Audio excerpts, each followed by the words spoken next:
Hi friends, मैं इफ्तिखार अहमद। आज की हमारी टॉपिक्स है इंग्लिश स्पोकन सीखने का एक मिथ।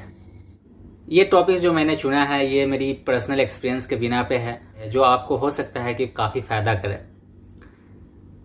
तो इंग्लिश, सबसे पहले हमको जानना पड़ेगा कि इंग्लिश है क्या।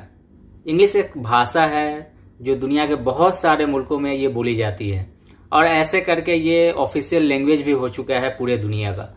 अगर हम एक दूसरे से इंटरेक्ट करते हैं तो अगर हमारी भाषा दूसरी है और आपकी भाषा दूसरी है तो हम एक ही लैंग्वेज को चुनते हैं, जो है वो इंग्लिश, अपने आप को एक्सप्रेस करने के लिए, अपने बात को एक दूसरे तक पहुंचाने के लिए।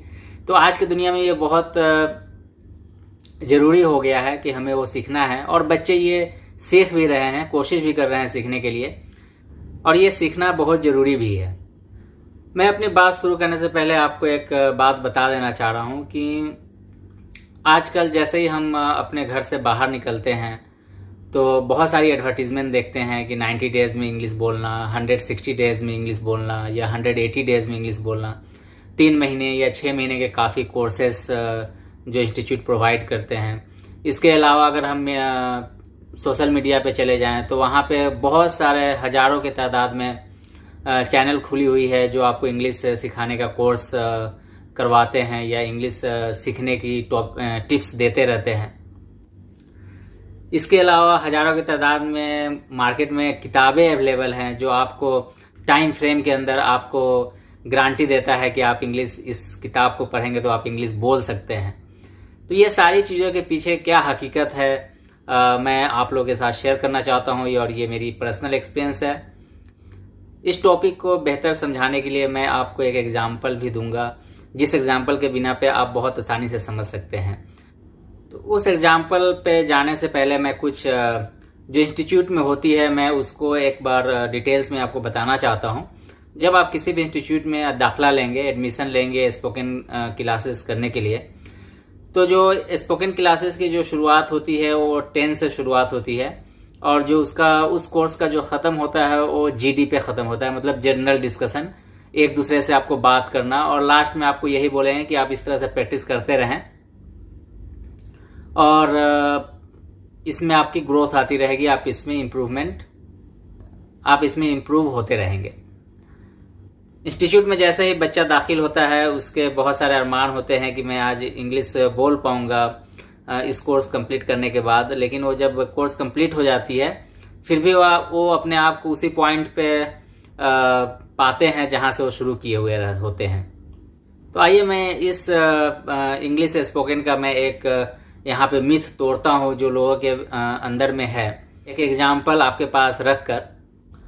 जैसे मेरा जो नेटिव लैंग्वेज है वो भोजपुरी है, या हम घर में उर्दू बोलते हैं। जैसे आप लोगों का हो सकता है हिंदी हो, किसी का बंगाली हो, कोई तमिल बोलता हो, कोई तेलुगु बोलता हो, कोई किसी के घर में इंग्लिश हो।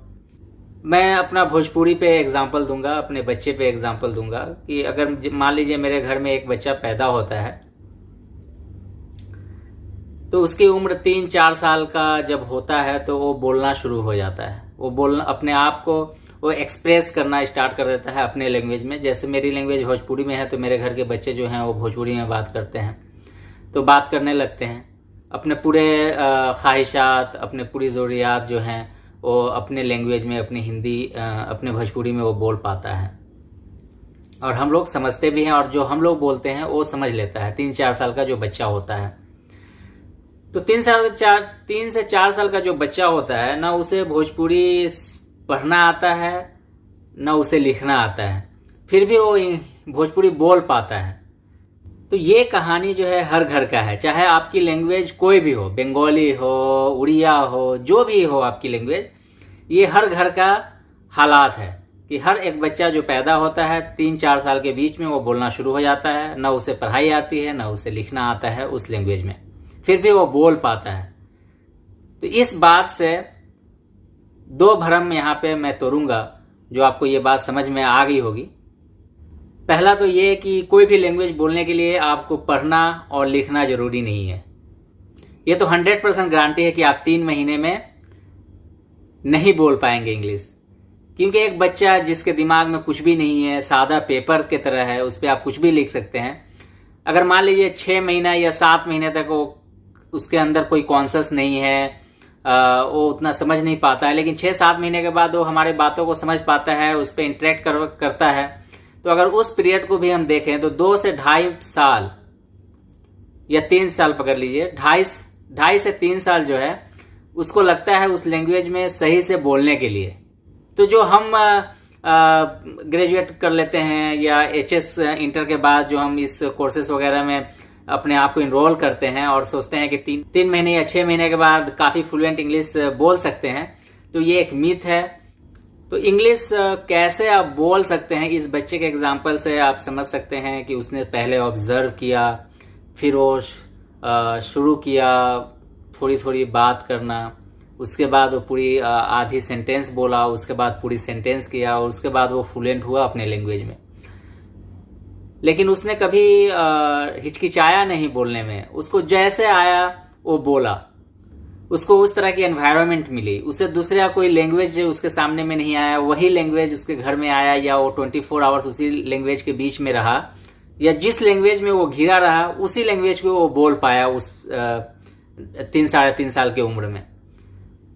तो इंग्लिश बोलने के लिए कभी भी आप 3 या 6 महीने में न मत सोचें कि आप बोल सकते हैं। उसके लिए आपको सोते जागते और खाते पीते हर वक्त आपको इंग्लिश में ही समाना पड़ेगा, उसके बाद आप सही से बोल पाएंगे। और ये एक कंटिन्यू प्रोसेस है और आपकी ये इम्प्रूवमेंट होती रहेगी, वक्त वक्त पे आपकी ये इम्प्रूवमेंट होती रहेगी। तो इस इंफॉर्मेशन के साथ मैं ये वीडियो खत्म करता हूं। आपको ये वीडियो कैसा लगा, लाइक, कमेंट और सब्सक्राइब करना ना भूलें।